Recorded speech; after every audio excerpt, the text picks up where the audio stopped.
Hi, everyone. This is Dr. Tracy Jones. Thanks for tuning into the tremendous leadership series, Leaders on Leadership, where we pull back the curtain on leadership. Our guest today is the one, the only Mark Victor Hansen. You know that name because Mark was the co-creator of the entire Chicken Soup for the Soul series that has gone out in hundreds of different variations and sold hundreds of millions of copies throughout the world. Mark has 44 years of experience in leading, innovating, and marketing, and we are so excited to hear about his perspective on the price of leadership.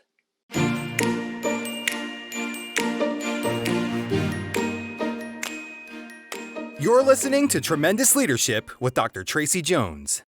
Hi, everyone. This is Dr. Tracy Jones. Welcome to the Tremendous Leadership Podcast, Leaders on Leadership, where we interview world-renowned leaders and pull back the curtain on leadership and talk about what it really takes to pay the price of leadership. And today I am so excited because I have the one, the only, the truly tremendous Mark Victor Hansen as my guest. And you may be thinking, Mark Victor Hansen, how do I know that name? We all know that name. Mark is the co-creator of the Chicken Soup for the Soul book series that has been around for more than 44 years of helping people or organizations reshape their personal vision of what is possible. And Mark, you can tell us how many Chicken Soup for the Soul series there are and how many millions upon millions of books they've sold. But thank you so much for being here. Mark also has his latest book out with his wife, Crystal Dwyer Hansen, and it is called Ask, the dreams from your dreams to your destiny. And we're excited to talk about that today too. Mark, thank you so much for being here. My pleasure. As I told you earlier, Tracy, your dad and I were very close friends. He was exceedingly helpful. As you know, he was one of the great inspirations in my life. I mean, he sold the number I remember, and if I got a wrong number, you correct it. I've sold 500 million books, but Dad sold 100 million, predominantly other people's books from a platform. Like he and I would do the Amway meetings, and it was so cute. Your mama, Gloria, would be sitting in the front row, and he said, "Shh, don't tell anyone. But I'm not charging what I need to be charging for the leadership series, the teenage series, and whatever the other sales series." Those are the three that I remember, and would charge, I think it was like crazy cheap. Forgive me, there's 5 parts to marketing, which we can go through, but price is one. And he made it so irresistible that I would remember the first time I was with him on a program with Amway, whatever number I give you is wrong, 10, 12,000 people. So it's big numbers for me. And I was only selling a little stuff. But Dad would bring in 3 truckloads of stuff. Did you help serve on those?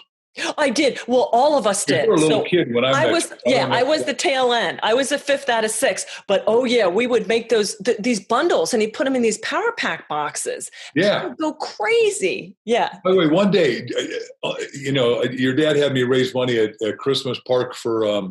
We did Hershey, and we raised money for all the kids that weren't going to have Christmas, and that was very touching. But one day, I don't know why, I talked at Hershey a bunch of times, and I'd always come and see Dad. And I went to your home a couple of times and had meals, and church and all kinds of things and prayer. And one time, just as a cute aside, everybody will love this. When I first meet your dad, I'm a 26-year-old desperate to do this, and I drive all the way over from Long Island where I was living. And he walks into a restaurant. I'm going to say there's 100, 400 people. It's packed. Lunchtime, he says, everybody, quiet, quiet, quiet. Dr. Hansen is going to deliver prayer now. I'm going, what? Your dad was tremendous, but he was also so outrageous that he would surprise the bejesus out of people, especially me, with some of his antics. But that's why he was, I teach in all my books and 309 bestsellers and all the companies. I'm a serial entrepreneur. You got to be unique if you're going to make it. You've got to be transformational, which your dad obviously was. And number 3 is it's got to be inevitable. Well, it was inevitable that people found, because he was reading through the books and his adoration and sincerity and authenticity and love for books, and he'd just kiss them and the people go, "Oh, I got to have that book series. I'm not a reader." And he said, if I become a reader, you're going to be the person you are 5 years from now, except the books you read, the people you meet. Dad, it was a line I quoted him a gazillion times when I was out selling millions of dollars of stuff on a platform. He just loved that. And he would hit that price point. It was unbelievable. And this is back before Amazon and all that stuff, when people would just be like, but what that was our vacations. We'd travel with him and we'd work the book table, and it was a phenomenal experience. And I still have people, Mark, that call me that were at those and now are asking me to make bundles up for their grandkids. So, it obviously had an impact on people, and it lives on. Well, I'm even one of the guys that bought when he would have given it to me free. I think he would have. I don't know, maybe not anybody but Charlie. No, he would have. He was a great man and a great friend. And the last time I saw him, I won the Horatio Alger Award a long time ago, but you go every year, and he came in with a patch over his eye. And he was with Truett Cathy, who he was very keen on, and Mr. Chick-fil-A. And it was wonderful. Oh, gosh. Well, thank you for sharing that. And thank you for sharing with our tremendous listeners the long legacy that we have. And I'm just so thankful that you have stayed a part of my life. And the minute we reached out to you about this podcast, you're like right on the calendar. So you're the real deal. There are people that believe that I don't know all the people I know, like you and your dad. And they go, you didn't really know Charlie, and you didn't know this. Zig. And I said, I was on program. I get goosebumps. Oh, yeah. They're only... whatever number I give you again is wrong, and it's made up, but maybe there are 100 of us. And I think there are probably only 20 or 30 of us that did a lot of work. And I'm one of those. Yes, and you Dad are. was, and Charlie was, and Cabot was. And, Maxwell wasn't around yet and stuff like that. John Maxwell. Oh, absolutely. Absolutely. Well, you are the real deal. And now you are helping me, the next generation of leaders, and everybody listen to this podcast to pull them up. So I can't wait to talk with you about the price of leadership. My dad was all about conquering the world, but he was also very real and pragmatic that, listen, you're going to love it, but I'm not going to baby you. And I'm going to tough love was his favorite kind of love, because he's like, I can't coddle you because the world is going to kick you in the teeth. And I don't want you to lose it. So he has this Price of Leadership book. And so knowing that you met him at 26 to where you are now and the journey that you've been on, I just can't wait to hear about the grit and the stripes and the scars that you have on your journey to being a leader, Mark. So the first one he talked about, the first Price of Leadership, he says, is loneliness. And we've all heard that, well, it's lonely at the top. It's a big reason why a lot of people don't want to step into leadership, because they don't want to stop being one of the boys or one of the girls. But can you talk to me about your journey as a leader, and even now, how you process loneliness, what it means for you, and what you would recommend to other leaders out there that may be in a season of loneliness?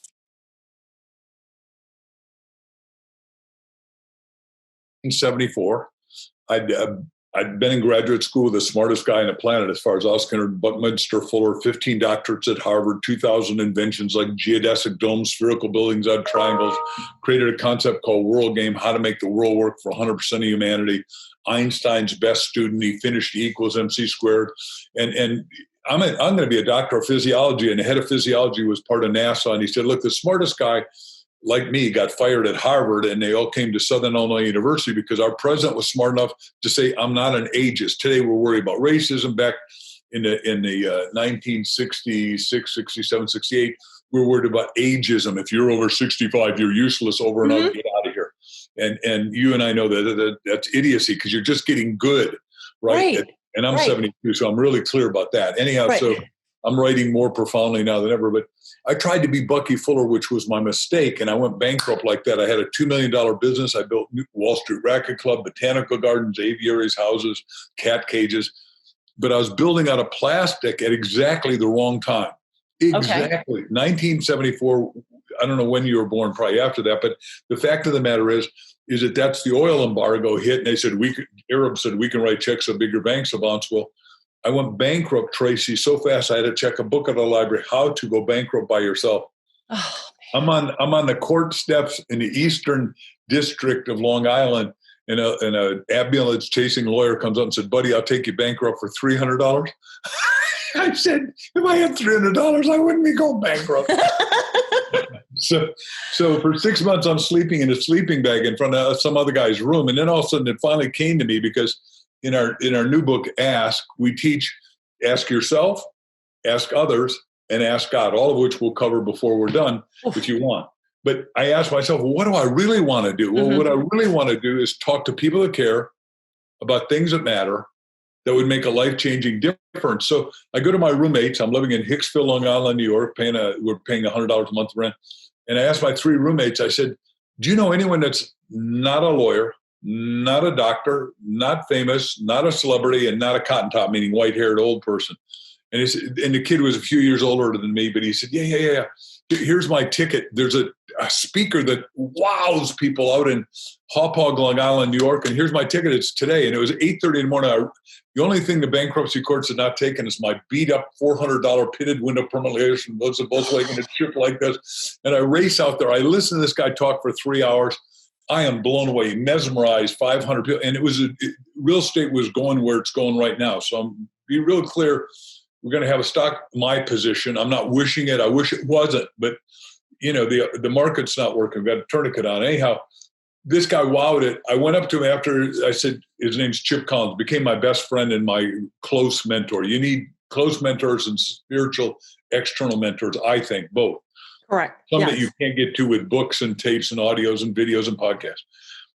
Anyhow, Chip, I said, I'll buy you lunch, but tell me how to do this business. He said, look, kid, chance you making this 1 in 1,000. Nobody makes it. It's a tough business and you're going to get hung out there. So I'll tell you, but I own a real estate market in 5 boroughs of New York. You don't touch that. And I'll teach you what to do in life insurance, which is how I ended up meeting your dad because he was doing a $100 million operation. Wow. So, I started doing little talks at little offices. I did 1,000 talks a year the first 3 years. Now, only 2 of us in the business have ever done that much. Your dad used to sleep in airports at night because no one would pay him. But my deal was different. Remember, I'm where 18 million people live in Metro New York, 5 areas. And only Tony Robbins and I, as far as I know, did 1,000 talks a year the first 3 years in the business. And either you get really good or you get crushed. That's the choice, it seems to me. And thank God I got good. But then, so the first year I made like 75 grand speaking and I was starting to move up again. And everybody said, you got that story in a book. Cause I mastered the fine art of storytelling. I got to tell you, my mother was a phenomenal storyteller. We can talk about Mumsy if you want. And Dad was taught work ethic to my brothers and me as Danish immigrants. Remember, there's not a lot of choice. And Dad wanted us to take over the bakery. And I said, I don't know what a white glove guy is, but I'm pretty sure I'm one of those guys. Anyhow, I said, okay, I'll do a book. So I did a self-published book. And I used to go to my audience and I said, this is not a national bestseller, not a New York Times bestseller. This is my bestseller. And the first little audience I talked to with in life insurance in New Jersey, it's so clear because when you make a lot of money, they're paying $10 each, right? And I signed everyone, Tracy, you're the most wonderful person in the world, whatever I wrote, right? Because it was, I've arrived. Just like your dad did about You Are Tremendous is the way he signed one of his books to me a long time ago. I think that's what he signed. Anyhow, I sold 20,000 copies, Tracy, in the worst market ever at $10 each. That's $200,000. I tripled my income. And so I started doing the talk, how to triple your income, double your time off in the worst market. Now, take that fast forward to today, because you asked 2 questions in one, if you don't mind my bifurcating your question. Mm-hmm. We're in the same time again. Mm-hmm. And what I teach, what I believe, what I know to be the truth is every one of us has got to take adversity, turn it into advantage. Take adversity, turn it into opportunity, which is why the other book, if you go to my website, markvictorhansen.com, How to Be Up in Down Times, we're teaching how to turn it around. Because as we're doing this podcast, and I don't know when anybody's going to be watching it, airlines have fired 2/3 of their people. Right. They're firing their management, they're firing their flight attendants, they're firing the pilots. If you're a pilot and you're 55 years old, you've always said, well, I'm going to fly for the rest of my life. And they're only allowed to fly to 65. I was on the board of the biggest airline, so I'm really clear what this looks like. Evergreen Airlines, I was on the board of for 15 years. All the UPS planes are ours. We paint the planes brown, the people wear brown, all that. But it's called white label if you know business, right? Do you know that term, white label? Yes. Anyhow, you should know books are white labels, essentially, that your dad did so well by taking dead people's books and bringing them back to life. And they're great books. Hey, it's seminal thinkers. It's the wisdom of the ages. Yeah, I'm glad to learn from you and talk to you elsewise about how to do that again and help. Okay, so right now we're in the same place. Each and every one of us has got to pivot. And you say, well, the internet fair. It doesn't matter fair. The story we got to read from a spiritual point of view, from my point of view on leadership, is Joseph's many-color coat. He had a vision that he would control the world. Mhm. And he went through the tortures of the damned. And if you don't know the story, go back and read the last chapter of Genesis. But the bottom line is a critical line here. What you meant for my harm. His brothers were tragic to him. They said he was dead. They put him in a pit. They sold him into slavery. He was in jail for 13 years. He got besmirched by Potiphar's wife, saying, because he was obviously an elegant, good-looking, handsome man. And she said, she tried to seduce him. And he said, no, Dice, I am a man of principle. Anyhow, the bottom line is, what you meant for my harm, God meant for my good. Ladies and gentlemen, right now is the most opportunity ever. Because it's not you alone that are locked down. There's 8 billion of us that are locked down. That's 8 billion. Everybody on the planet is locked down by respectively their own government, but it's a mistake because we got some ways to solve this. Right. Which we can talk to if you want. Yeah, absolutely. Wow. And that kind of cures the loneliness. You know what I'm saying? Thinking you're the only one going through this, because this isn't just a national thing. This is global. And so, I mean, when you said that, that really brought to the realization, we're not only helping each other, but this is for the greater good of all humanity to build this resiliency and this robustness and get this out of, because if it's not this, it'll be something else down the road. It always is. You're always going to have crisis. When I was pro-China, and I love the people in China, I hate the government. I hate communism. Right. Communism and atheism is the same, and I'm opposed. Anyhow, and they are ruthless, and as we talk, they're taking over Hong Kong. I love Hong Kong. When I was a student ambassador to India, I had to fly out of Hong Kong because our university taught teachers to teach in Hong Kong and Thailand, and I got to visit all those places because they thought I was smart. I fooled them, but it was great. It was great fun. And I thought, oh man, I want to live in Hong Kong. But they're merciless. They took over Tibet. And while I'm a very loving, espousing Christian, I love the Dalai Lama. He is a man of phenomenal kindness, and they killed 1,200,000 of his people. And if we allow this to go, it is a mistake of leadership at every level. I don't know what the president's going to do, but I know my position is going to stay my position. We need to keep Hong Kong free, Taiwan free.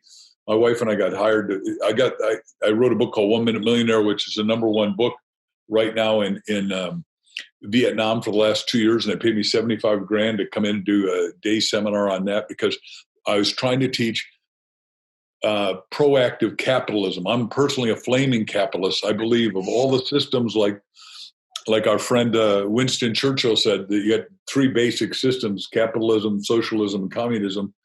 But as Candace Owen says, she's got a new book out called Blackout, and she says socialism is tested, tried, and terrible. Right. And Hitler killed 6 million people, Stalin killed 58 million people, and Mao, and the new guy running China, is an absolute Maoist. His first line, where Hitler said, "Today, Germany, tomorrow, the world," he said, "I want hegemony." Do you know this word as a leader? No, I have not heard that word. You need to know this word because that means world domination. See, nobody knows it. So you got all these dumbass politicians, and now I'm in judgment, and I know judge not, be not judge, but hegemony means world domination. I don't want anyone telling me to be a communist or anything other than what I am, a free, enterprising American. Right.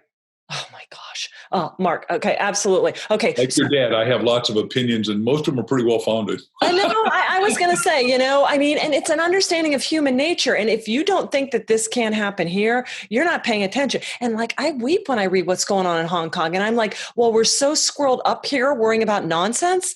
I mean, yeah, we got problems, but these people are about to lose it all and be usurped into somebody else. And I mean, I can remember, I'm a sci-fi fan. When I would watch Star Trek, The Borg, where you would prepare to get assimilated, I would have nightmares for years. I'm like, I can't watch that, because when you take away our individuality, and yes, we have the right to disagree and the freedom of choice, but when you take away the ability to just work and love work and take opportunity and create your own outcome, man, what is life then? It's really scary. You want to be part of the Borg. And that's exactly why I met Gene Roddenberry. And Gene Roddenberry was not only a genius, but he was a futurist, as am I. And he studied with a guy here in Arizona, where I live now, that could look literally 3,500 years in advance. That's why he created the Prime Directive. Right. Prime Directive is anti-Borg. Right. Borg. Right. Borg. Right. Well, and Mark, but you know what? This isn't a new thing. Look at all the stuff that has gone before, the civilizations in the past, since the dawn of mankind, that have taken over each other, tried to eradicate another, enslave one another. And excuse me, it is what it is. It's part of our human nature, but we have an option not to do that. And so that's why I love the fact that what you're focusing on is that bright side of humanity, that God seed we have in all of us. We also have the bad seed, but we also have a way to come out of it. And I mean, I just think as leaders, that's what leadership is about, because otherwise, why do it? Why not just claw and fight and cheat and kill your way to the top? It's the antithesis of leadership. Yeah. When I was a student ambassador to India, I studied and got to go to Gandhi's house, and Gandhi said, look, there's enough to take care of the needs of everyone, 8 billion people, but there's not enough for the greed of a few men or women. That's the thing. And not only is that true, but, the people that don't have a spirit and don't understand do unto others some of these basic laws of leadership, think, well, I'll just omnivorously take it and then they'll love me, because really what they're loathing is they're lacking self-love. Right. And in our book, Ask, we say, look, the 7 roadblocks to asking are, the first one is deep, profound sense of you could have you could have multiple, more than one, but disconnectedness and feel it's deep sense of unworthiness. If you don't, as a leader, if you don't understand, the first leader you got to lead is you. You can't go lead somebody else if you don't lead you, and you got to lead you to the highest and best. You got to study other leaders, know principles. Really ask yourself, what are the principles that I'm going to provide for? And that's why when I wrote How to Be Up and Down Times, Mitzi Perdue, who was with her husband, Frank, she's 84 now, but I don't know if you've interviewed her yet, but no, a couple weeks. Yeah. Can't wait. 22 million chickens a week. So this is and they're all organic and they're all antibiotic free.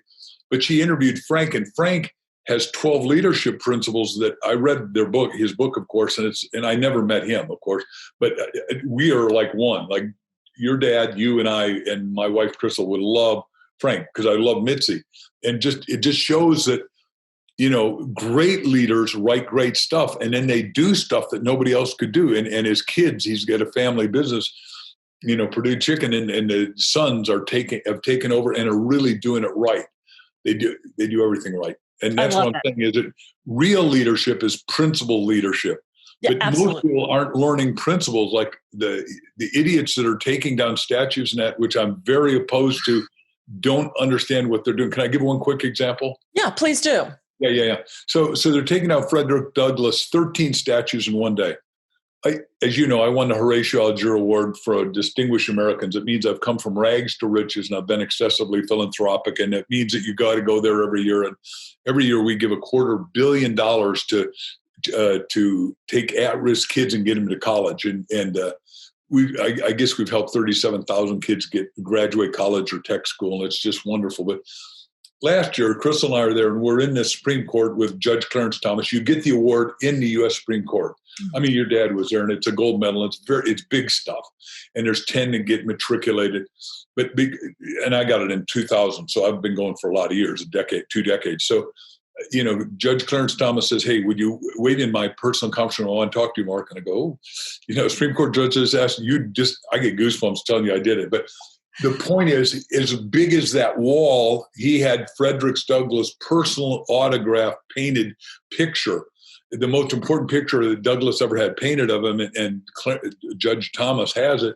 And I thought, wow, these guys are taking it down. And that guy was a black abolitionist. And when I watch on TV and they interview the people that are taking down the statues, they said, "What do you think about abolition?" And they said, "What's abolition?" You're right. So, yeah. You guys are absolute ignorant idiots. Ignorance. Yeah.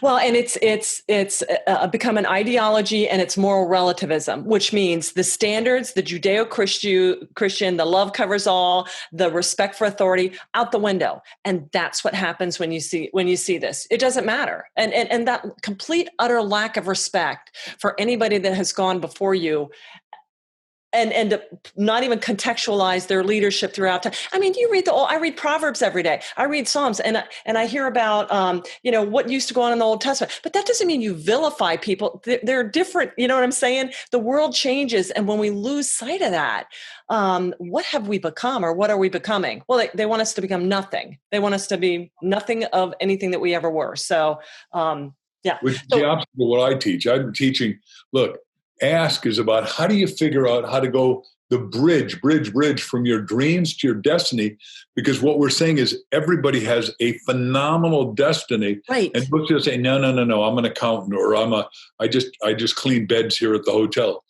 Well, let me do a bed cleaning story just real quick if I could. So Tina Turner, you may know this story. It's a great story and I love telling it, but Tina Turner gets beat up by her husband. That's called abuse. And gives her 37 cents and get out of here and says, you'll never make anything. And because she bought into lack of self-worth, she ends up being a maid in Ramona, California at a Radisson hotel. Well, all of a sudden one day somebody hears about that named Mick Jagger, who I never would have predicted this, but Mick Jagger says, where is she? And finds out where she is, goes personally and says, you're not a maid. You're one of the great singers of all times. And he built her self-esteem up again. She comes out and does well. Makes so much money, she goes back to the hotel, buys the hotel, and the general manager had been good to her because he liked her music, but he couldn't really do anything for her. She walks up to him and said, here, I've just bought the keys to this hotel, and now it's your hotel because you were always nice to me when I had 37 cents in my pocket. You let me eat that day and go to work day one. There's a lot of people out there that are hanging on by their fingernails. I'm saying, I'm sorry that you're there. I've been there twice, so I don't like it. Didn't like it. Nobody likes it. But the point is, it's not up to the government. It's not up to somebody else. It's not up to your wife, your brother, your system, or looking for a handout. Temporarily, you can get fed at a food shelter or Goodwill or Salvation Army. But long term, you need to raise up from the inside out. That's what leadership's about. And when you do it, you're going to help a lot of people. I mean, I've had over 1 billion readers. There's no question about that because the pass along value of my book's so high. Books, plural. And it's exciting, but I'm not done because the Bible says on Genesis 3:6, you live as long as you want, but at minimum 120 years, right? The old Mosaic thing. Right. I'm going to give you 127 with options for renewal because if you have high quality of life, you want to have high quantity of life, and you want to have high quantity, especially if you're contributing, because in the Old Testament, the first thing is God created, but it's 28 times God created you and I in the image and likeness. Therefore, it means we're here for two reasons. One, to create, and number two, to contribute. Mm-hmm. Now, if you're a leader, you're supposed to keep recreating yourself and make yourself new, bigger, better. And everyone says, well, come on, Mark, why don't you retire? What do you retire? I'm having a time of my life. I'm having fun on these podcasts. My wife and I love our 5 kids and our 6 grandkids, come over and swim in the pool and play and travel with us. It just, when we could travel. Yeah. Well, Dad never liked retirement. Open. Yeah. Well, people would say to him, my father, they'd be like, and even the day before he died, he's still calling people, asking them what they read and stuff. And whenever somebody would say to him, he'd say, what do you do? And they're like, I'm Charlie, I'm retired. And I'm like, oh no, don't say that. And he would smack him on the head and say, don't you talk so stupid. You, how old are you? 65? You just figured it out. Now you need to get back in there and help other people.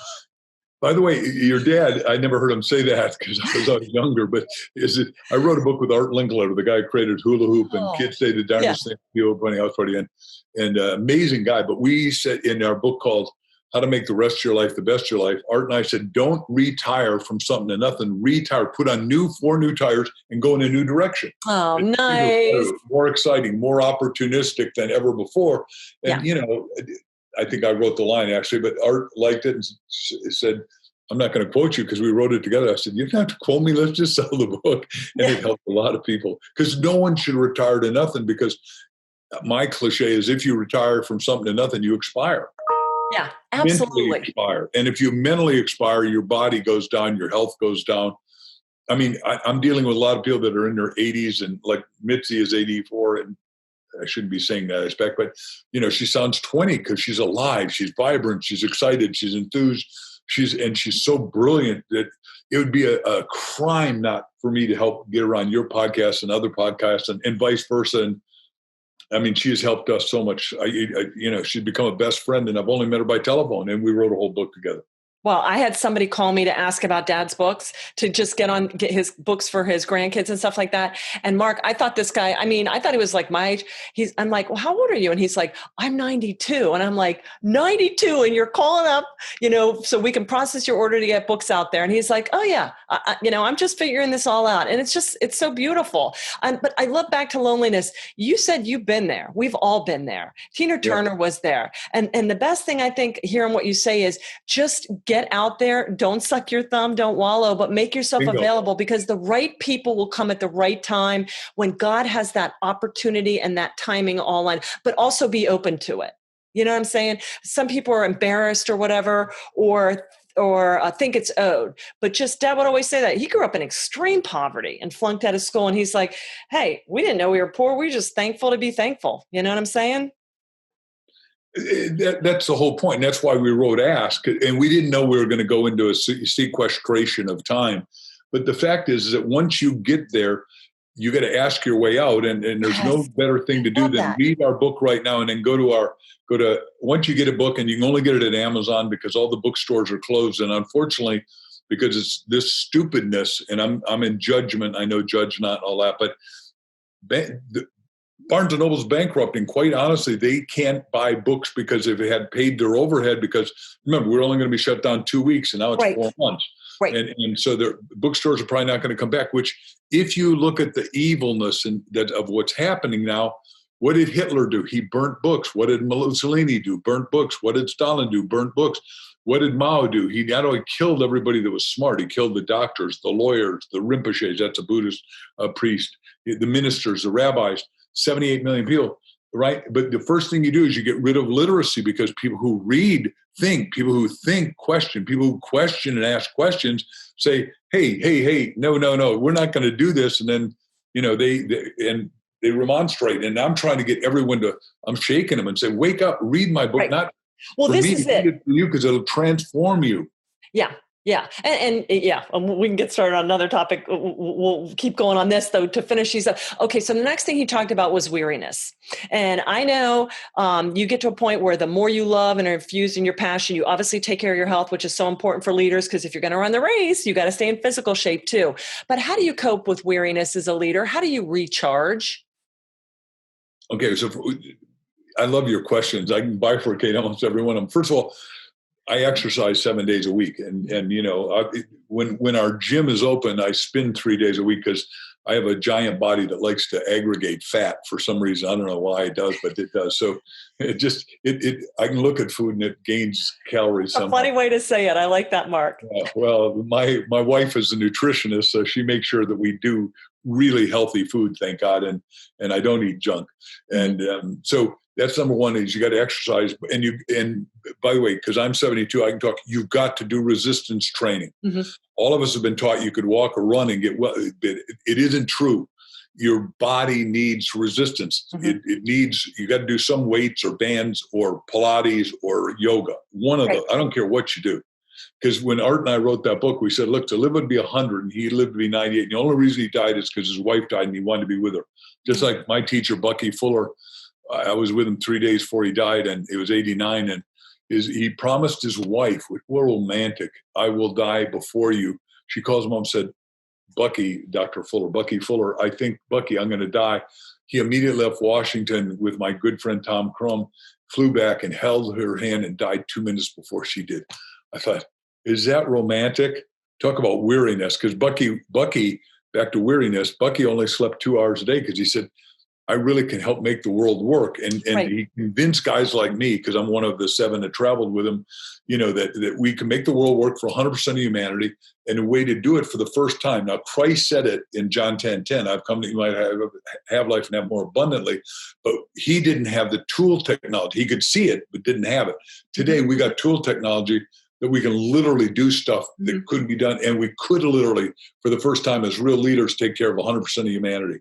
Right. And I'm excited to be part of that kind of technology. Okay. And Mark, at the very start of the interview, I know I heard you mention Buckminster Fuller, and I wanted to go back to that because we had a storm here. My internet went out a little bit, but I don't know if you knew this, but he is one of my top 5 heroes. I read some books of his, Buckminster Fuller, and I was just like, for our listeners out there, I would encourage you to find out about this man. And I can't believe you actually work with him. Did you say, or created with him? No, I spent 7 years traveling with Bucky in grad school. So, because, what happened is I was going to be a doctor of physiology, and Alfred Richardson and Dr. Fuller were both part of NASA down in Houston, getting us into space. Okay. And, Alfred Richardson was the smartest guy I'd ever heard. He could make you want to learn physiology. He was entertaining. He looked like crap. He'd been irradiated, so he looked gray in that. But he was funny. He was light. He's always said, students first, administration second. How was it? Students first, faculty second, administration never. And I thought, what a cool guy. And he really was that way. And one day I go into his office and his experimental laboratory, and I was working with him, and he said, Bucky Fuller, the smartest man on the planet, is talking, and you're going with me. I said, no, Al, you're Dr. Richardson. You're the smartest guy. I said, no, you come in here, this guy. So we go, and there's 5,000 kids in the arena. I was at a school with 64,000 people, Southern Illinois University. And Bucky starts with 10 words I'd never heard. Remember, I got a 4.9. I think I'm smart. And he says, we're going to talk about cosmogony, cosmology, epistemology, synergetic, energetic math. And I thought, you know the term sophomoric, Tracy? Yeah. I was sophomoric. I thought I knew something. And by the way, I got a daughter right now that is completely sophomoric, and she'll call me and say, well, Dad, did you ever read Plato's Republic? And I go, yeah. And then she wants to know if I really know about the cave and everything. And she goes, damn, you're not my ex-wife. It besmirches me a lot. So she said, you're not as dumb as Mom says you are. Go, yeah, right. Okay. Well, the Plato's the Cave. People need to watch that too, or read that. That's incredible. Yeah. So back to Bucky, if you're going to read something, if you can get a copy of I Seem to Be a Verb, that's the easy way in. The next easiest way in would be Utopia or Oblivion, because that's where we're at. If you're I've got all 40 of his books pretty much memorized, but if you're in education and you want leadership, he said education automation, and that's really where we're going. But there's a part to education that Bucky totally missed. And what it's called is entrainment. Entrainment is when you're with a great and inspiring teacher. Like I had great and inspiring teachers by choice, right? I audited all the classes. And then I did the same thing for my kids when my youngest, now oldest daughter, but, Elizabeth went to school. I sat in 6 elementary school classes, and I was firing all the teachers. I got to the 6th one, Mrs. Fellows, who became great friends. She actually flunked my little daughter and kept her in twice. She said she's not emotionally mature, Mark, and I think we better keep her back. And she won't know it now, but if you flunk her later, she won't do it. And I went, wow. But she sang to the kids. She had to whisper in each other's ear, and she did it in English, she Spanish. She played the piano. She had them roll up like an O to make sure they understood the whole alphabet, and a Q like that with the tongue out. And it just, I said, I want to take kindergarten again. I mean, this woman, you know the term in Hawaii, akamai. It means you got it together. You got it together, and the results click. Everybody got an A in Mrs. Fellows' class, and in kindergarten you don't get grades, but it just, and I'd had a kindergarten teacher that was that good and well-educated and loving, and that's what got me. So my parents, who were quasi-illiterate because they spoke Danish, not English, and we lived in little Denmark, so they didn't have to, right? But I love my kindergarten teacher so much, Tracy. I went up to her and said, Ms. Schneider, when I get older, I'm going to marry you. She said, Marky, that's really nice, but I'm happily married. I said, he'll die. That must have just meant the world to her. What a high compliment for a little boy to say that. Oh. She was, and one of our daughters is a special ed teacher, and every one of the little boys wants to marry Kelly. Yeah. And they're like 4 and 5. And here's the interesting thing. When you have a great teacher like our daughter Kelly, is it what happens is she has 15 kids in the morning when school is open, and she's heartbroken that they wanted to teach electronic. You can't do special ed electronically. Back to entrainment. You've got to be with the teacher to get rid of your whatever. And there are no learning disabilities, or just, we all have multiple intelligences, like Dr. Gardner teaches at Harvard, and what they need is exploration. And I want to give an example of that real quick on leadership, if I could. But what happened is she found 4 kids in the morning, Tracy, and 4 kids in the afternoon that were actually doing 5th and 6th grade level. But they look like, if you met Bill Gates when he was 4 years old going like this and didn't know what Asperger's was, you got to kids out.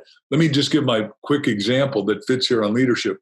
In Horatio, we have the 2 greatest orchestrators, as far as I'm concerned, of all time. Now, I don't know every orchestrator in the world, but I know these 2 guys pretty well, and they're friends. Quincy Jones, I know him a little bit. David Foster, I know a whole lot. Both of them failed out of school. They're full-time F students, sort of like your dad. But you got to admit that Quincy made a guy named Michael something, Mr. Jackson to me, right? And David made somebody named Celine and Whitney, and we can go through it. And if you haven't seen Hitman or listened to it, you want to do it because his music is the best in the world.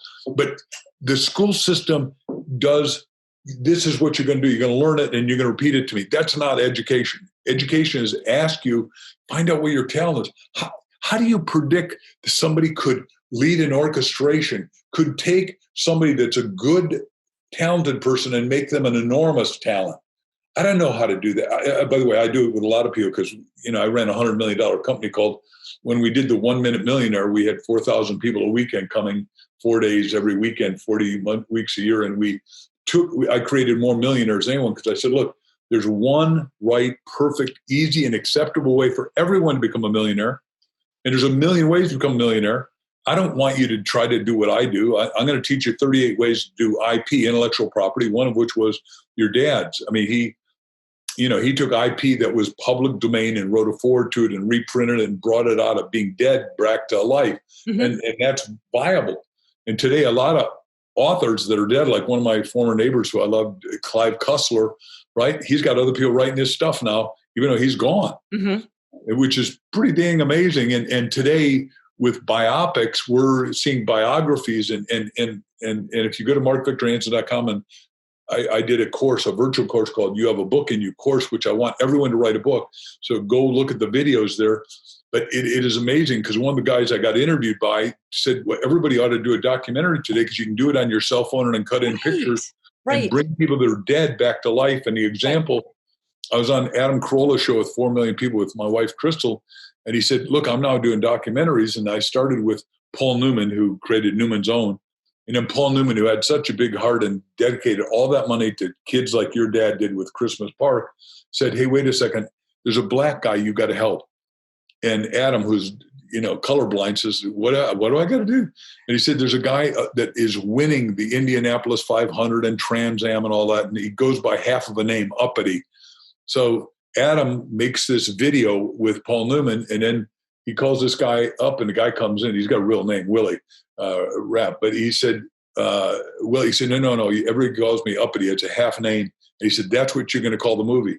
So Adam makes these 2 movies, and a movie I didn't think I would like. I'm a movie maven, but my wife and I went to see Ford versus Ferrari. Yeah. And he said, all of a sudden, Netflix has called me, offering me fortunes to do Paul Newman's movie. And then they said, well, we want Uppity too. And he said, everybody ought to be considering that too. If you can write, you ought to be doing documentaries. And gosh knows, you could bring a lot of these dead people back to life. Right. Absolutely. We're thinking that we want to be in that part of the business too, just because people will watch more than they'll read, which is tragic because reading opens your mind and imagination. But if you write, you become wise, you become refined, you become defined. Well, and that's why Dad loved, and we would have the book reports. We would earn money allowance by doing book reports. $5, right? Yeah. And he always picked history. Or that was your brother? Yeah, that was Jeff. We all did it.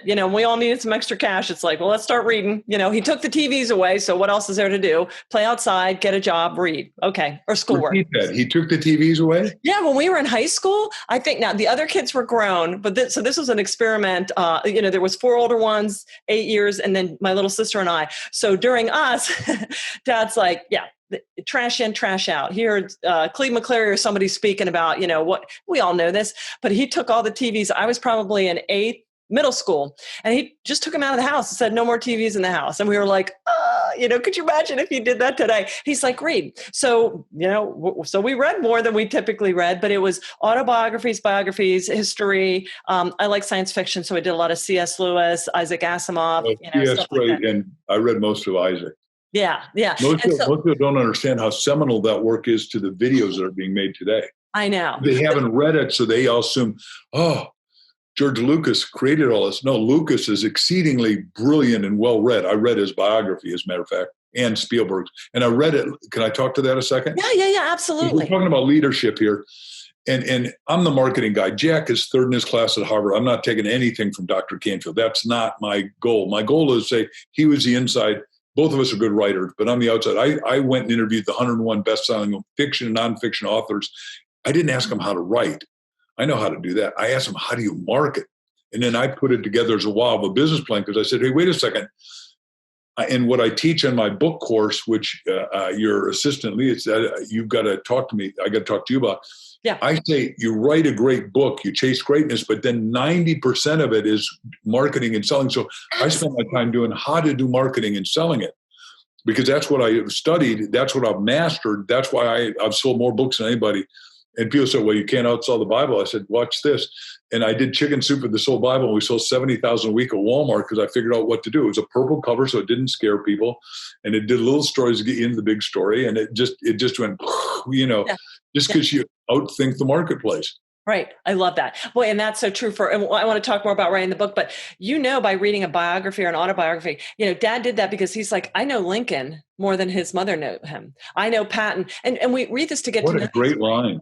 It's the way it is. Okay. So now you with all these things and entrepreneurs, our minds go a mile a minute. We can probably juggle 50 plates at a time. Whether we should or not is debatable. But the next price he talks about, Mark, is abandonment.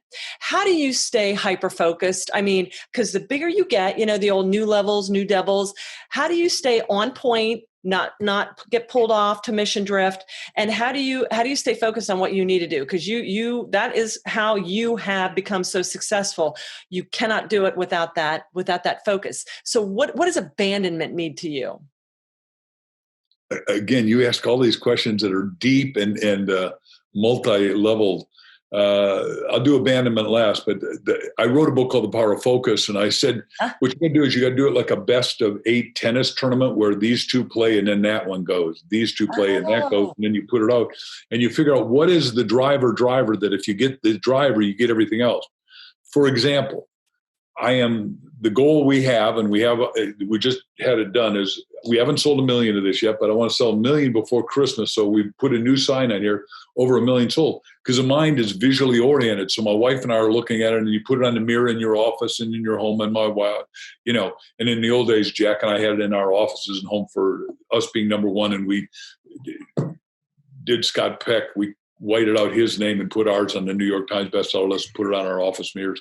Because you look at the mirror when you're doing makeup or shaving, and it brands into the brain and etches in the fabric of the mind. So you're there before you get there, because in Neville's great book, Resurrection, he says you got to live in the assumption of the wish fulfilled. You got to be there before you get there. That's visualizing is realizing. I did a whole set of tapes on that anyone could listen to, and I'm really good at it. And I've visualized and imagined that I could be where I am.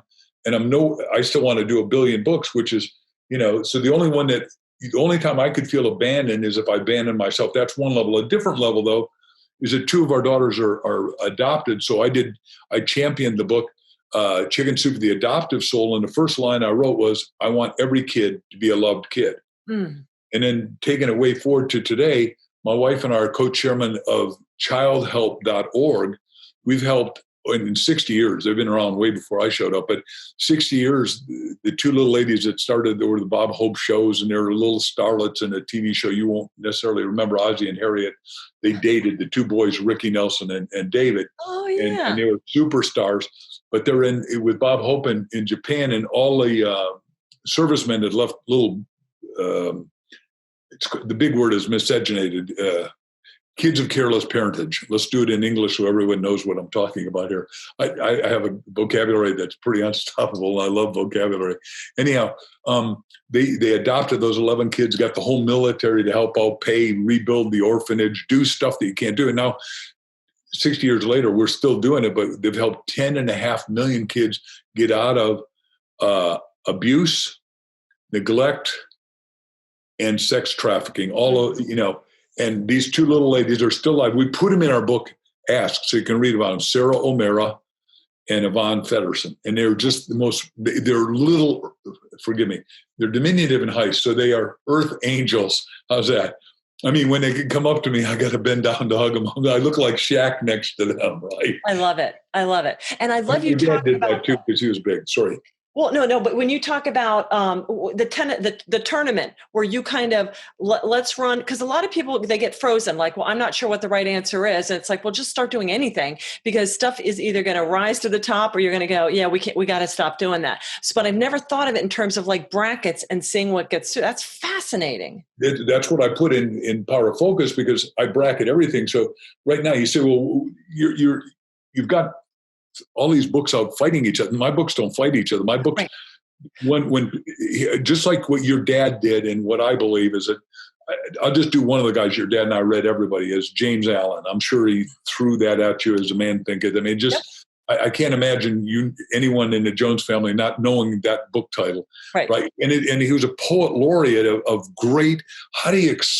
I can do his poetry if you want, but the point is it so what is the bracket that makes it for me? Well, right now, all media is shut off to normal authors. So you said to go through the good, the bad, and the ugly. Our publisher, we got 3 major houses we're with right now. And it breaks my heart that, like, I did 3 books with Random House where I got paid $1 million each, and they've just laid off everybody because they're closed. If there's not cash flow, right. I'll do the metaphor, and then I'm going to tell you the problem. But the metaphor is if I put a tourniquet on my arm and it constricts the blood flow totally, and absolutely the arm ultimately withers and it falls off. Mm-hmm. That's what closed down economies do. And the scientist Fauci and that, who are out to lunch, he's looking at one thing only, and we can't look at one thing. This is a multi-variable problem, and we got to open up the economy. We got to open up trade again. That's what caused the depression in 1929 to 39. They closed down the economy. You can't. The evil. There's 4 kinds of evil. I started to tell you earlier that are trying to do that. Okay, so back to it. So our publisher calls up and said, this is in March, and says, Crystal, Mark, I got to tell you that the bookstores aren't opening, and Barnes & Noble isn't paying their bills because they can't even pay their real estate bills, and you're not going to get distributed because we're going to do the 20 tour of the 20 biggest bookstores, and I can name them because I've been to them before. It's not like this would be the first time on this rodeo. And I said, so what? He says, well, you're going to have to do something. I can pull back your book. I didn't. No. You don't ever pull back my book. The world needs my books. Mm-hmm. God, if you'll forgive me for being a little in alignment with God, I think I am. And my wife and I pray and meditate for an hour first thing every morning. And when we were falling in love, we were at Mother's Market. It's so definitively remember it when we lived back in Newport. And a little old man of the cloth was sitting next to us, said, you guys are so in love. Do you mind if I tell you something? I said, okay. I wasn't really, but he said, well, I'm the head of Billy Graham Ministries, and here's what we learned in 70 years I've worked with Billy. And I said, I love Dr. Graham. He's a friend. So what is it? He says, people that pray out loud together, stay together, and marriages work. Mm-hmm. And my wife, who prayed in church and prayed, groups, but never prayed out loud spousely. And so we did it, and it works. And and I'm recommending it as one of the things we put in Ask, because it just is important to do it. So back to it. My publisher calls and says, hey, look, I don't know what's going to do it. So, 4 or 5 months ago, I'd started listening to podcasts when I'm spinning and you get tired of listening to the ladies say, push harder. You got to go 120 revolutions a minute. I go, okay, I'm sweating. I'm sweating so hard. I didn't know your eyelids could sweat on the outside, but that's how much you sweat and you get melted down. Which I'm a lifetime bicycle racer, so I was fine with it. But the point is that I said, no, I'll figure out a way to sell, because remember, I said adversity is opportunity. Mm-hmm. Yin and yang, 6,000-year-old symbol, crisis equals opportunity. We are, ladies and gentlemen, in the biggest crisis ever. This isn't a question mark. If it's a question mark to you, you're not alive right now or awake. Right. And so guess what? That's the biggest opportunity ever. And so I said, well, if it is, I'm going to figure out how to do it. And now I say that podcasts like you're doing are the new television radio. Podcasts are 1950s when TV, ABC, NBC, and CBS started. We're there now. And you say, well, come on, give me a break. Why is that true? Well, Joe Rogan just got $100 million to go to Spotify. But he's not alone. This is going to happen a lot. And I predict. And we're having breakthrough, and people are switching from Facebook, which is saying, hey, wait a second, we get to decide whether you tell the truth or you tell a lie. Right. So yesterday, 500 major people are switching and saying, hey, wait a second, we're going to podcasts because this is crazy. And we're going to go to individuals like you and me and us, and I thank you, God, because there's always a way. That's one of the things every leader's got to know. There's always a way, and it's not going to be obvious to most people. So we started doing podcasts, and like I told you, we're doing 4 or 5 a day. We still got, we did one as early as 7 this morning. I got another one right after you. So, and now in 45 minutes, so we can't stay forever. But and they're bursting. And what's happened is that not only did I learn about podcasting, but now we know about guys like Jeffrey Hazlitt, who does the C-suite, and we got the guy who has 65, the biggest podcasters in a group. I'm talking to all them. Then another guy introduced, because if you keep working, you find out what the market is. And I'm going to talk about that as leadership in 1 second. Okay. I just got to give the preface here. Is it the guy? There's a podcasting news. Did you know that? There's a podcasting newsletter and magazine. Wow. No, I did not. Okay. Well, I'll introduce you to the guy, Stephen. Okay. Yes. Awesome. He's got us on as a feature, but he's so busy, he doesn't have us on until August 27th. And relative to some people will be watching this 3 months from now, so you're going to go, well, that's past, so I can go back and watch Mark on Facebook somewhere. You can. And God bless. And you'll like it. The point I'm making is that what Bucky Fuller taught me a gazillion things, one of which was he was a systems theorist. He said every system has an inside and outside. And this finishes a story I started and didn't finish. I opened a loop, and I'm glad you're letting me wax on here. But inside and outside. I started outside the podcasting system. In this 4 months, I'm becoming a master of podcasting. And that's why people are starting to call Crystal and Mark the king and queen of podcasting, because as far as I know, and our publisher can't believe it because our book sales are going like that, yes. Everybody else is sinking. And I'm saying, hey, look, you guys and ladies, all of us need to do this. If you got really good ideas and you really understand what Christ said, the greatest amongst you is servant of all, not servant of one, not servant of two, not servant of yourself, servant of all. You don't get to quit, right? That's that retirement thing. Back to when that weekend, I promised you I'd talk about Lucas.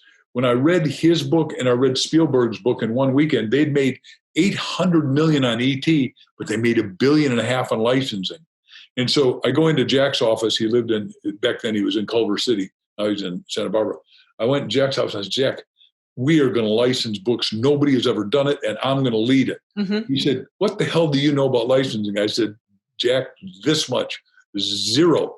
But remember, Bucky taught me everything is a system, and it has an inside and outside. We're outside, but it's a definite system. It has a beginning and an end, and I'm going to know everything about it within a year just because I'm going to monster mash it. And I've sold $2 billion worth of books so far, made more, but I've done $1 billion worth of licensing when everyone said you couldn't license stuff in books. And the best example is when I was a little kid, I won my own bicycle and I sold Christmas cards. I read Boy Scout Life magazine and said you could sell Christmas cards on consignment. And I'd come up to neighbors like you and I'd say, Miss Tracy, I'm earning my own bicycle. Would you like to invest in $1 Christmas cards or 2? Right. And how many would you buy? 4. Yeah, right. And there is no option not to buy. Yeah. Right. And that's why I said it's either yes or yes. Yeah. And I sold the most ever with this company called Gibson Greeting. Well, 35 years later, they come into my office on their little Gulfstream and say, we love what Chicken Soup's doing. We see that you're the top licensing here and here and here. Would you write Christmas cards for us? And I go, yeah. And remember, they came to Mark, not Jack. So not only did we do it, we sold 897,000 Christmas cards, and we were competing with Hallmark, which if you told me I could do that 35 years later, I would have said, come on, Tracy, what are you thinking? Why would I be able to do that? And Jack never believed it. And he may not cop to the fact that I discovered this opportunity and did it because, he got half everything because we're 50-50 partners. Uh-huh. But I promise you that's the way it came down. I love it. And I want to talk on, we'll talk more about the books thing at the end. Okay. So last, vision. How do you, Dad always said vision isn't, you look at the people you ran with, Buckminster Fuller, Clarence Thomas, and you're like, I can never have that. But my dad always said that vision is just seeing what needs to be done and doing it. And I love that. When Bucky breaks it down to everything is a system, He's so right. And that was my dad. He was like, yes, you can have the motivation, but you see what needs to be done. And then what is it? Inch by inch, life's a cinch. You map out the system. So how do you set your vision? How do you grow your vision? Oh, God, I love the multiplicity of layers of your question. First of all, the richest man of all times is worth $6 trillion is Solomon. Solomon said, without vision, we perish. Right. What does that mean? It means in English, transliterated, it means with vision, we flourish. Yes. So I have a vision right now that I'm going to sell 1 billion books. Mm-hmm. If you go online and look at my critics, their argument is no one's ever sold 1 billion books, so you can't. Well, dumbass squared. Think about it a second. No one could sell 1.5 million in a year and a half. Then no one could sell 5 million a year. And then no one could sell 10 million a year. No one could sell 50 million a year. And I've done all that. So I personally am telling you unequivocally, whether I'm alive or dead, 1 billion books will get sold. And I plan on being alive. Mm-hmm. So that's that part. And everybody needs a vision. And I've redefined, then the next word is system. I love acronyms, as did your daddy. Is it save yourself time, energy, and money? That's what a system does. You figure out what the system is. And the system in broadcasting for me is that when we're done with the show, I'm going to say, Tracy, I want you to recommend me to 3 other people that I'd do podcasts with. Right. And write a nice letter of favorable intent. And I got, like today, we'll get 6 or 8 or 10 or 12 letters to other people, and then we'll sort through it. We'll put it through the values system that we got to trying to get to the most people, or the people that I respect, like I love, respect, admire, and trust you and your dad and your family, right? The other part to that, you had one. What was the last part I'm missing? There's a last part to the question. Oh yeah, the story. Yeah. Story. In Chicken Soup, what was your dad's exact quote about vision? That vision is just seeing what needs to be done and doing it, because a lot of people will see it, but they don't put any execution plans into it. See, that's real wisdom. Yeah. Wisdom, Einstein, who I'm studied him because Bucky was his best student as far as I'm concerned, and some people would argue that, but that's not the day's discussion. I get to say whatever I want. So Bucky would say, look, genius is making the esoteric and the impossible and the confounding simple so everybody can understand it. So the best story we have on this point in this is Jim Stovall, who your dad introduced me to. I don't know if you know that. I did not know that. I'm selling 15 million books a year, and your dad calls me and says, Mark, I need you to write a foreword to a book. I said, oh man, if I miss one aperture in a swinging revolving door going in, my day is gone. Mm-hmm. I have hardly time, Charlie, to take a breath. He said, no, you got to read this book called The Ultimate Gift. Mm-hmm. I said, Charlie, if it was anyone else other than you, and then you want me to write a forward and an endorsement for the back, I said, I'd be hard pressed. Look, my publisher's got us doing 12 books a year, which is way the heck too many. Yeah. And I'm trying to talk him out of it. And he said, no, you're going to do me one more favor. And I said, okay, Charlie, I'll do you one more favor. I love you, and you've been very good to me. Endorsed my books, did all kinds of stuff, even sold my books sometimes from platform. I thought, wow, that's cool. And he'd make fun of me in front of those giant audiences with the chicken soup and hold it up. And it was all in good spirit, because your dad loved to, kick people in the front audience. Today you can't get away with the stuff you could do. Anyhow, I read the book and I am enamored. And now I want to tell you this guy's story that you may not know. 19 years old, he is fast, he is strong, has endurance, and his whole goal in life is one only. I'm going to be an NFL player. Do you know that? No. He gets recruited as an NFL player. They do the medical. The doctor comes back and says, look, kid, this is the worst news I've ever had to give any human. But 6 months from now, you're going to be absolutely, totally, completely blind. You'll never see again. Well, now, Jimmy, as he was called then by his parents, is self-incarcerated in a 9x12 room. Mm. And by the way, if you haven't had him on, you got to interview him about leadership. Oh, absolutely. He's got pure wisdom. I can give you his phone number if you don't have it, but I think he would. I absolutely. We stay in touch. Yeah. Because he's a genius giant. Mm. And he's locked in his room, and he's got 3 things. He's got a television, a telephone, and a radio. And he's complaining, and his parents said, look, go down to the blind meeting, Jimmy. This is stupid. And he goes down there, and it's an echo chamber of negativity, sort of like why I said earlier in the show, nobody gets to watch over 15 minutes of media a day. You got to shut it off and watch positive podcasts, read books like I write, self-help action books that help you to be self-determining as a leader. because that's the critical kind of leadership, self-determination to action, as far as I'm concerned. That's what I believe, teach, and practice. Anyhow, and so many people have done so well, literally around the world. Millions of people have done it. So I read this book, and so first of all, finish his story. So he's sitting at the blind meeting, sits next to, if you don't know the story, Kathy, who is a blind stenographer for a law firm. And he said, I used to love to watch movies, and I'd love to see somebody throw a right hook, but now that I'm blind, I can't see it anymore. Somebody ought to do something about that. Now, this goes with your dad's line. This is the whole leverage of my book. Everybody can do something about some problem they got and cash it. They can find the gold mine inside it, the acres of diamonds, to use Russell Conwell's term, the neighbor there that founded Temple University. Well, he says that, and Kathy says, whoa, this is the answer. Whoa, we're somebody. Why can't we do it? I'm somebody. Why can't I do something? Right. And he looks at her, and all of a sudden he got it. They created, in case you don't know it, I think you'd know it, narrative television. They have 14 million people a month at $10 each. This is one of the biggest streaming services in the world. And then, I wrote the endorsement and the forward to his book because I was just blown away. And I said, this book is so wonderful, so critical, that it must become a movie. Now, Jim says, if I live to be 100 years, it won't be a day. You're not in my prayers, and thank you, because I made 100 million with that movie. So the last line in his story in our book, Ask, The Bridge from Your Dreams to Destiny, says, I now write books that I can't read. I now make movies that I can't see. Right. So everybody that's saying, well, you don't understand how awful it is, no, poor me, and I'm such a victim. The goal here is to take victimhood and turn it into victorhood. I've never said that before. I hope it's an okay word. I love it. Yes. Yeah. Coming from you?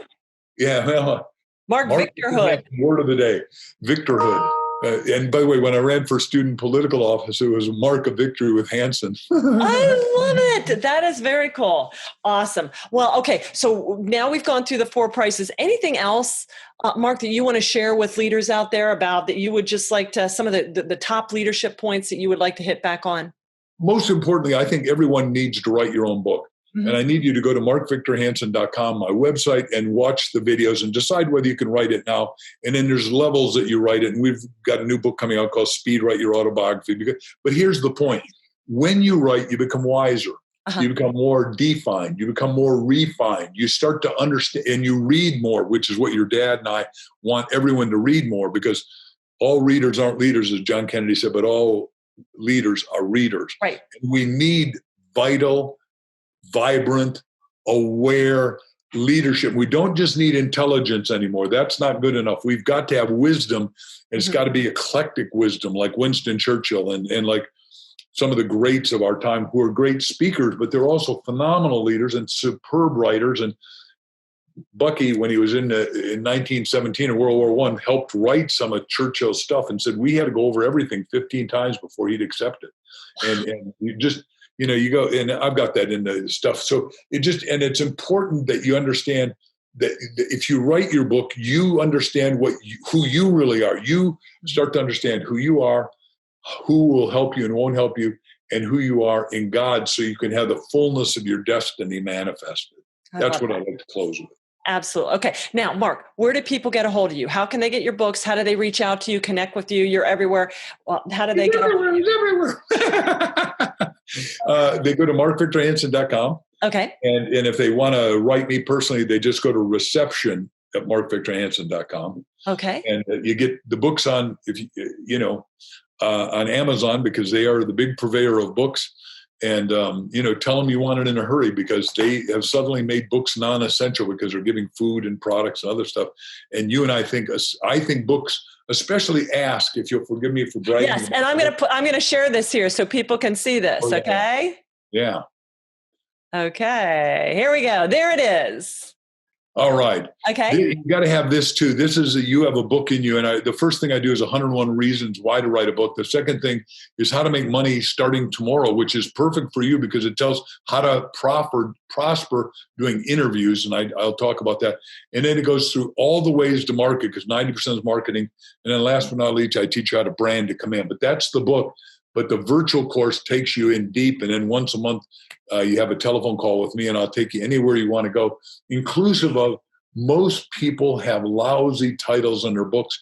And the third chapter is how to write a killer title. Like, this is a killer title. Ask is a killer title. Up is a killer title. Chicken soup is what your mother or grandmother gave you when didn't Gloria give you chicken soup if you got sick? Yeah. Oh, she made it. Yep. Yeah, I mean, your mom was just the best. I mean, she was always superb to me. Your dad, no, I'm kidding. Your dad was great.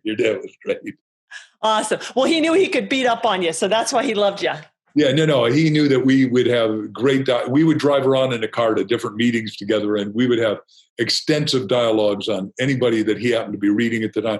And if he was driving, he'd say, "You read this chapter, and then I want you to tell me what it means." And everybody ought to do that with their kids or their mentees. I'll tell you what, and you know what? I remember that just all the time. And what a way to grow and just encourage. Don't just sit there on a drive and let people just sit there and play on their devices. Talk, read, discuss, apply, repeat, lather, you know what I'm saying? I mean, I just sitting there, and I when I go to a meal, what I look forward to when we have a gathering is the conversation around the meal. And, you know, it's like, we got to get back into the meal. Yeah, it is. It's so rich. And then, the meal was good, but I'll eat anything. I was in the military, so I'll eat, tin cans like a billy goat, but I want the really deep, the dialogue, the food that just really sticks with you. It saves the soul. Yeah, exactly. And my wife and I read out loud to each other all the time. And I think, forgive me for saying it, you and I are on the same page, but I think the world's on the wrong page because, we'll just check channels until we find something interesting to bore ourselves with. And unfortunately, like your dad took the TVs out of the house, it lowers your IQ, I think. And we need to have a lot of Qs go. We need to have our CQ, our curiosity quotient goes up when you read. Our IQ, our imagination quotient, I've never said that before, goes up. And your WQ, your wisdom quotient. I like these things. You're allowing me to explore some thinking I hadn't done. I like that. Here's another one coming out in my new book, which is called Spark, your SQ, your spiritual quotient. I hear about the IQ and the EQ, but you've got to get that SQ in there because otherwise that's what ignites you. And by the way, soul is why we did chicken soup for the soul. Chicken soup for the soul. The world was in hurt. America was in pain. We found out the world's in pain. Same thing with Spark, because the way I define soul is soul is that inner spark that lights you up and enlightens you so you can light and share to others. And that's what you're doing, Tracy. And it's more now than ever because, by the way, whatever number I give you percentage-wise, who the hell knows with fake news, but 50% of the people aren't using their soul. They don't even think they have a soul. And I go, everything has a soul. The world they call it Mother Earth because Mother Earth is a soul. And we got to take care of her. One of my 100-year goals is we got to plant 24 billion trees, 3 plants. One if you were born, one if you die like in Israel. And if you ever fell in love, you should plant a tree. And if you're a serial lover, then you should do the forest.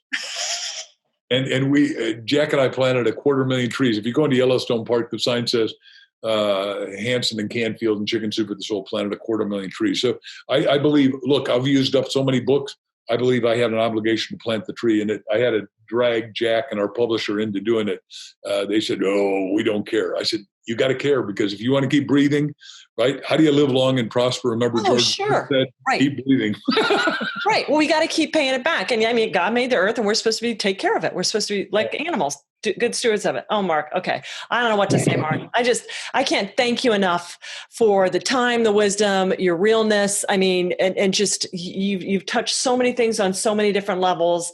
And I can't wait to listen to this and get this out to our listeners. And I just thank you. We'll put it to all our listeners too. I will, absolutely. And so I want to thank our tremendous listeners. Thank you so much for tuning in to the Tremendous Leadership Podcast. Remember to hit the subscribe button, follow us wherever you listen to your podcast, and do us the solid of a 5-star rating. We would be tremendously thankful for that. Thank you, everybody. Never stop paying the price of leadership, and have a tremendous rest of the day. Thank you for listening to Tremendous Leadership with Dr. Tracy Jones. Find out more about Dr. Jones at www.tremendousleadership.com. If you've been ignited by something you heard in this episode, let us know by leaving a review for Tremendous Leadership wherever you listen to podcasts, or by sending us a message through www.tremendousleadership.com.